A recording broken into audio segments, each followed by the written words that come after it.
Assalamualaikum warahmatullahi wabarakatuh. Selamat siang. Di sini kami akan mengenai hasil pengerjaan tugas akhir statistika kelompok kami mengenai data jam belajar dan skor ujian mahasiswa. Di sini kelompok kami terdiri dari saya yang pertama yaitu Grace Rosita Salu dengan NIM 1030 72 4093. Kemudian dilanjutkan dengan teman saya. Saya Anissa Nur Syadrina dengan NIM 1030 7240 134. Saya Justinus Yendi, NIM 1030 724 00065. Saya Fergustin Yulianto dengan NIM 1030 72 4046.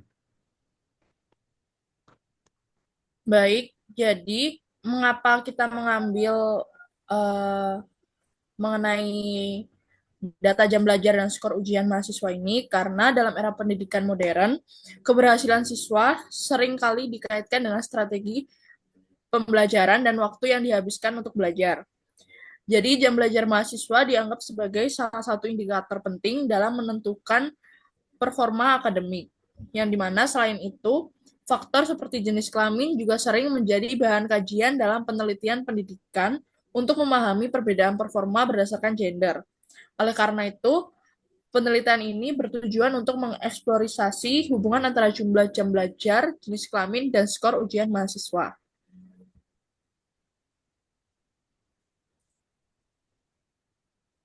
Bisa dilanjut dengan teman saya, Efran.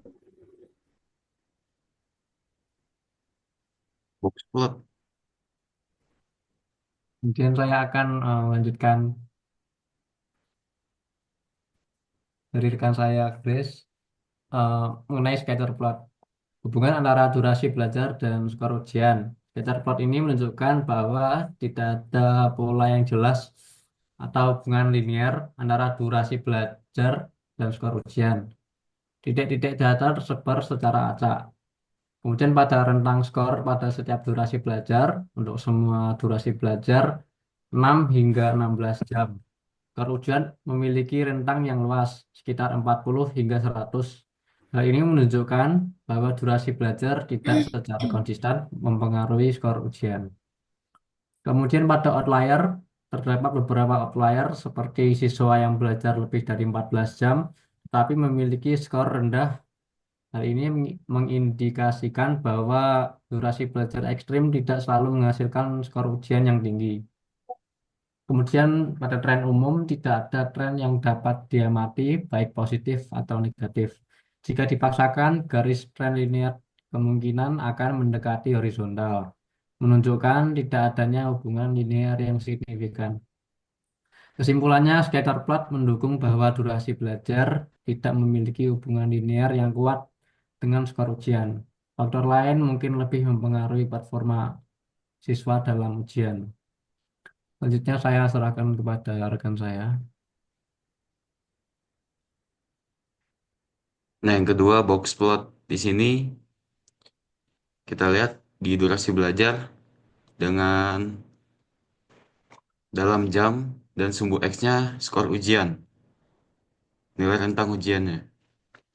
Pola yang terlihat skor tinggi. Untuk skor yang tinggi, misal di atas 85, durasi belajar cenderung lebih terdistribusi antara sekitar 8 sampai 14 jam, menunjukkan konsentrasi belajar yang cukup besar.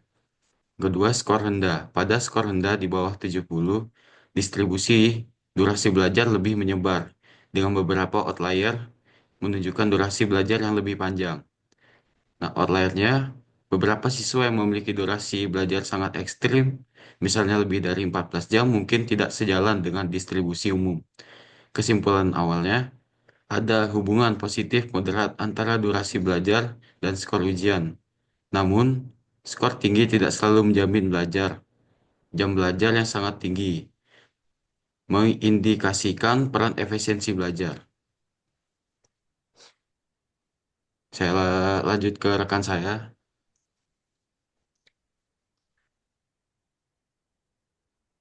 Oke, selanjutnya adalah distribusi jam belajar dan skor ujian.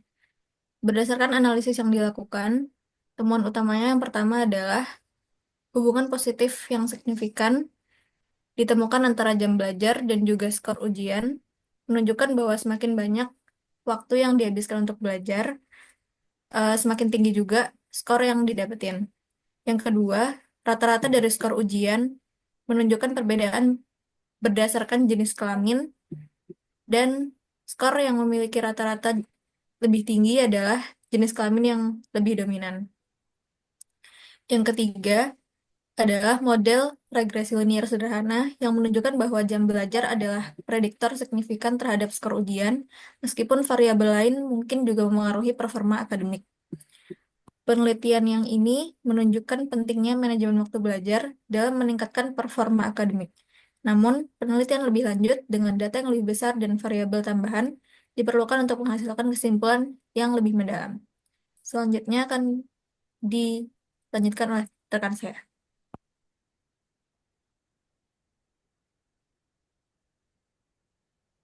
Mungkin bisa di-unmute dulu.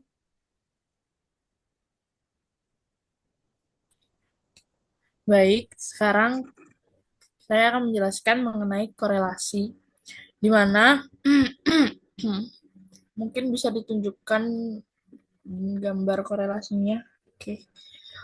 Jadi di sini nilai korelasi atau core kita dapatkan di nilai min 0,0785, di mana nilai ini menunjukkan bahwa hubungan antara jam belajar dan skor ujian sangat lemah dan negatif. Artinya, ada sedikit kecenderungan bahwa semakin lama belajar, skor ujian sedikit menurun. Namun, korelasi ini hampir mendekati nol, sehingga hubungan ini bisa dianggap tidak signifikan. Kemudian, untuk nilai p-value-nya, di sini kita mendapatkan di nilai 0,2692, yang dimana lebih besar dari tingkat signifikansi umum, atau alfa sama dengan 0,05, yang berarti bahwa hasil korelasi ini tidak signifikan secara statistik. Dengan kata lain, tidak ada bukti cukup kuat untuk menyatakan adanya hubungan antara jam belajar dan skor ujian. Kemudian untuk confidence interval 95%, ini berada di rentang min 0,2149 hingga 0,0609, mencakup 0. Artinya, ini menguatkan bahwa hubungan antara kedua variabel ini tidak signifikan secara statistik. Makna nilai korelasi sendiri, yaitu nilai korelasi yang sangat kecil dan negatif menunjukkan bahwa jam belajar hampir tidak memengaruhi skor ujian secara linear. Selain itu, ini artinya faktor lain mungkin lebih dominan memengaruhi hasil ujian, seperti efektivitas metode belajar, kemudian tingkat pemahaman materi, motivasi, atau kondisi mental saat belajar. Pentingnya p-value di sini yaitu untuk menunjukkan bahwa hubungan yang teramati bisa jadi muncul secara kebetulan. Dengan kata lain, kita tidak dapat menyimpulkan bahwa ada hubungan nyata antara waktu belajar dan skor ujian. Berdasarkan data ini, tidak ada hubungan yang signifikan antara jam belajar dan skor ujian. Meningkatkan waktu belajar mungkin tidak selalu berdampak langsung pada peningkatan skor ujian. Faktor lain perlu dieksplorasi lebih lanjut untuk memahami apa yang benar-benar mengaruhi kinerja ujian. Sehingga kita dapat menyimpulkan nilai korelasinya itu hubungannya sangat lemah dan negatif karena berada di nilai min 0,0785. Kemudian untuk nilai dari p-value-nya sendiri, hubungan ini tidak signifikan secara statistik karena berada di nilai 0,2692, dan untuk confidence intervalnya sendiri karena dia berada di rentang min 0,2149 hingga 0,0609, berarti mengidentifikasikan ketidakpastian tinggi dan mencakup 0, sehingga memperkuat bahwa tidak ada hubungan nyata yang ditemukan. Sekian untuk korelasi yang sudah kita cari. Akan saya lanjutkan untuk kesimpulan dari korelasi, box plot, scatter plot, dan distribusi yang sudah kita kumpulkan. Kesimpulan yang pertama adalah tidak ada hubungan kuat antara jam belajar dan juga skor ujian. Dari scatter plot, nilai korelasi dan distribusi menunjukkan bahwa durasi belajar itu tidak berkorelasi langsung dengan performa siswa. Dan faktor lain seperti kualitas belajar, tingkat pemahaman, atau kesiapan mental kemungkinan akan lebih memengaruhi skor. Yang kedua, distribusi jam belajar atau skor ujian menunjukkan variasi yang signifikan. Sebaran skor ujian yang luas dari 40 sampai 100 dan durasi belajar dalam rentang normal 8 sampai 12 jam menunjukkan bahwa tidak ada pola deterministik di antara kedua variabel ini. Yang ketiga, outlier memberikan wawasan tambahan, yaitu siswa dengan jam belajar yang sangat panjang atau yang terlalu pendek seringkali tidak memiliki skor yang ekstrim. Ini menunjukkan bahwa jumlah waktu belajar aja itu tidak cukup tanpa strategi yang efektif. Jadi dari kesimpulan ini menunjukkan bahwa kualitas belajar lebih penting daripada kualitas waktu belajar dalam memengaruhi hasil ujian dari tiap-tiap siswa. Mungkin kesimpulan yang bisa kami sampaikan dan hasil dari analisis data di tugas akhir statistika ini cukup sekian dan kami ucapkan terima kasih. Mohon maaf bila ada kesalahan. Kurang lebihnya sekian. Assalamualaikum warahmatullahi wabarakatuh.